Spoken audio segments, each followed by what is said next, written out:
Welcome to the Lose Your Big Ass Stomach podcast. I'm your host, Jay Jackson, and my mission here is to help you get rid of that big ass stomach and take back control of your health so that you can look and feel your best by being the best version of yourself, mentally and physically, while destroying the mediocre agenda society is trying to brainwash you into, and breaking our families' generational curses of being unhealthy by being a healthy and fit role model. It's time to set a new standard. It's time to set a new standard of living. If you find the podcast helpful, be sure to hit that follow button because that helps us build a movement. Let's go. Growing up, I remember this one devastating moment in my life where, I get on these seesaws back in the days, right? You know, the seesaws where one kid's on one side, then another kid on the other side, and I actually got hit in my eye by the seesaw. But before all that happened, I'd be on one side of the seesaw, and sometimes there would be a bigger kid, a fat kid on the other side, right? And he wouldn't be able to go up, and he would be mad at me because he wouldn't be able to go up because he was too goddamn heavy. And I seen this not just with this kid, but multiple different kids.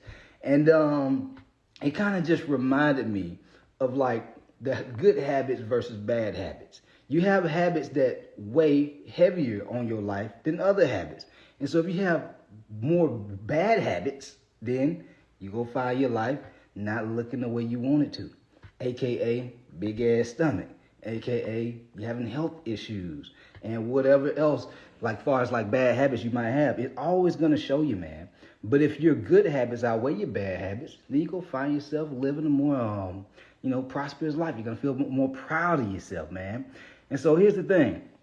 Your habits dictate your success, guys. There's no way around it. Like I remember times in my life where, like before I really got into the online space, I was already doing online coaching a little bit, but I wasn't really making no moves. I wasn't really seeing much growth. I found myself frustrated, disappointed. Even moments I'll feel discouraged. I'm like, damn, man, I'm posting, but I'm not getting the audience. I'm not getting people to pay attention. I'm not getting the clients like I want to be able to help people. And there were habits that I had that weren't allowing me to grow. And one of those habits was I wasn't being consistent. Sometimes I show up, but I wouldn't show up all the time. Sometimes I'd post content, but sometimes I wouldn't. Sometimes I'd work out, sometimes I wouldn't.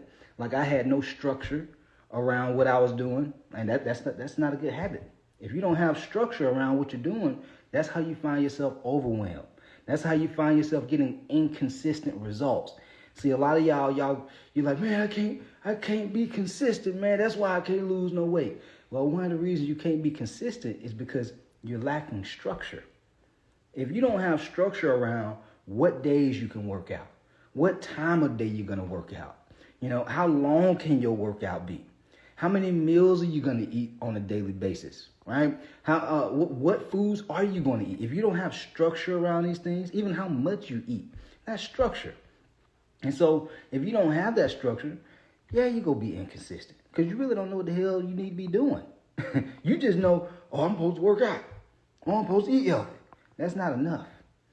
You have to have habits that are like dialed in to the T. And so that way, if you know you don't do those things, therefore you already know you're not going to get the results you want.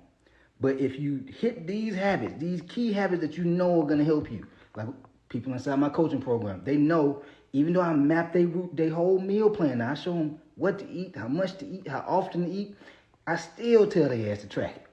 Why I tell them to track it? And so that they can become aware of how much they're eating. And so that when they finish up with my coaching program after they graduate, they don't need another coach. They don't need another trainer. And so these are habits like tracking, habits of, being disciplined and going to the gym even when you don't feel like it, because you know it's going to move you forward. I'm the type of person, I really don't get my validation from other people. I get my validation from doing the things that I know are going to make me proud of me.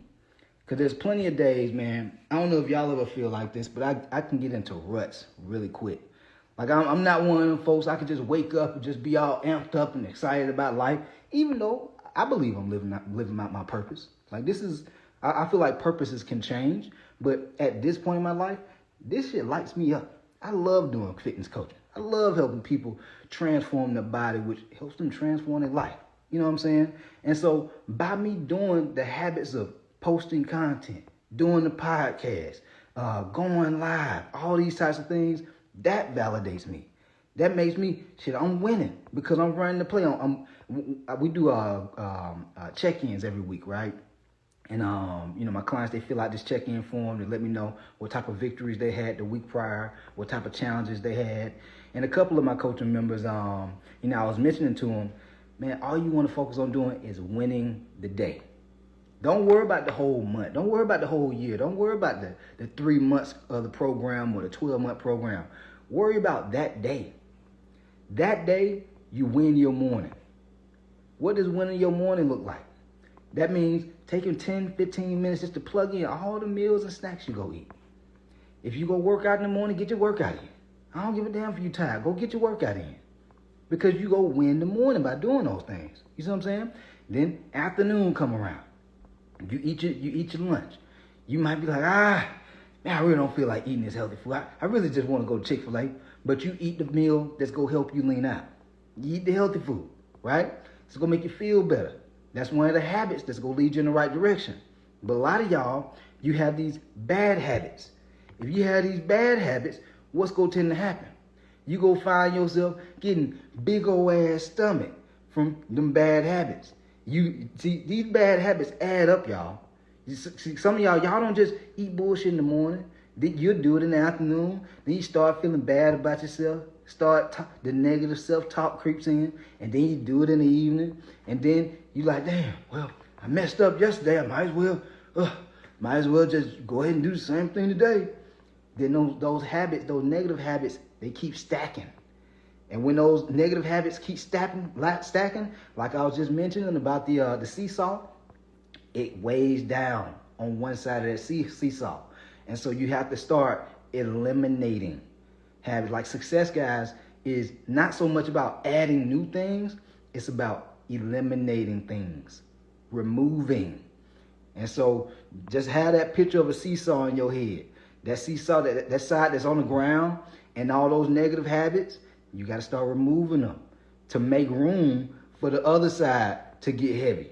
The positive side, the good habits of tracking your meals, the good habits of eating mindfully.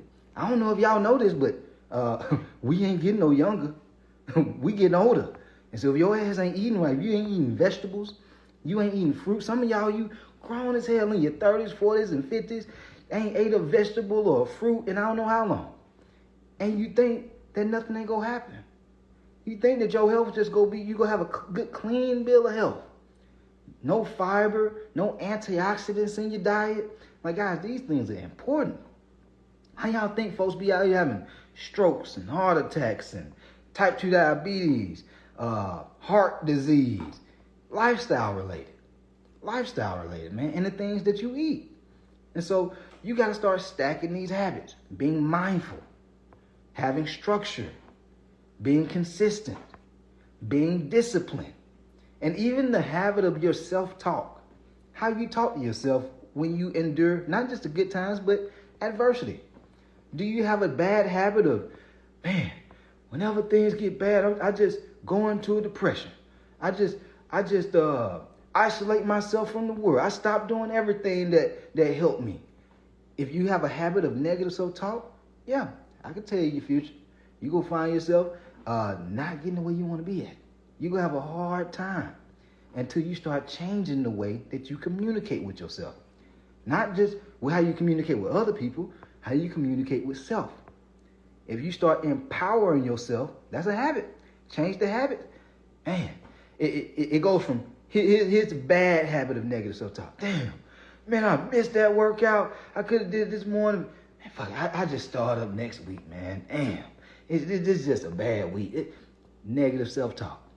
That's a negative habit. That's a bad habit. Good habit. Damn, I missed it this morning. Shit, man, I got to get it in today. I got to. Man, I can't miss. It's a standard. It's a standard for me to get to look good. It's a standard for me to, be that positive role model for my family and kids. You see what I'm saying? And that's going to empower me to go in and get it done.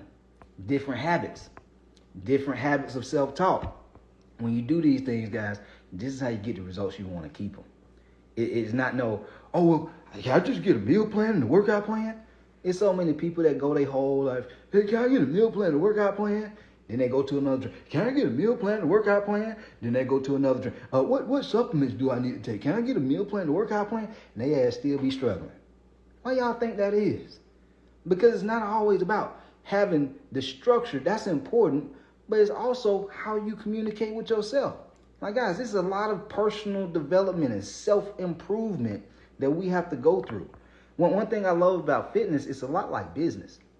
Because in business, it's not just numbers, but we all have these, we have history of how we grew up. And so we have like preconditioned beliefs that could not be serving us.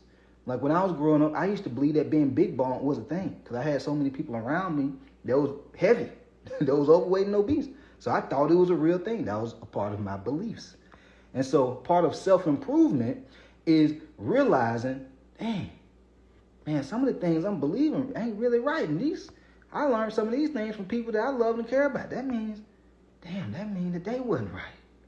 Wow. And so you start to seek within and start to take personal accountability. See, a lot of folks, they're not willing to take personal accountability. They think that, oh, damn, I did 2 workout programs and a meal plan or 2. I guess I'm just meant to be fat forever. No, you're not. It's something that you're not addressing. Some of y'all might need to go to therapy. Some of y'all, you might need to be like, shit, man. You know what, man? Like deep down, I know I haven't been consistent. I know I haven't been disciplined. I know I haven't been putting my best foot forward. You know what I'm saying? Like, you got to be honest with yourself. Everybody want everybody else to be accountable, but you're not willing to hold yourself accountable. Then you got these people out here, well, shit, I need me an in-person trainer. Well, you go pay that trainer for the rest of your life? Because if you ain't, at some point, you're going to have to be willing to hold your damn self accountable. All right? And so these are just some things, man, y'all, I want you to really start paying attention to, man, because if you don't start changing your habit, the only reason whoever is listening to this podcast, you can lose the stomach, you can get the body you want, you can get rid of all the high blood pressure, erectile dysfunction, type 2 diabetes, you can get rid of it. And hopefully you're a good person, but you don't even have to be a good person to do it. All you have to do is have the right habits and do those habits consistently. That's why I always tell my coaching clients, keep running the play. If you see the result, keep running the play. Because the running the play is hitting the habits. You keep hitting these habits, you're going to keep on getting the results. If you stop the habits that got you the results, damn it, the results going too. They going to be gone right along. That's how y'all see these folks. They lose 20, 30, 50, 60, 100 plus pounds. Then they start gaining it back. They stop doing the habits that got them the results in the first place. All right. And so other than that, guys, hopefully y'all found the podcast episode helpful. If you did, be sure to subscribe to the channel and leave your boy a 5-star rating, man. We out of here. Let's go.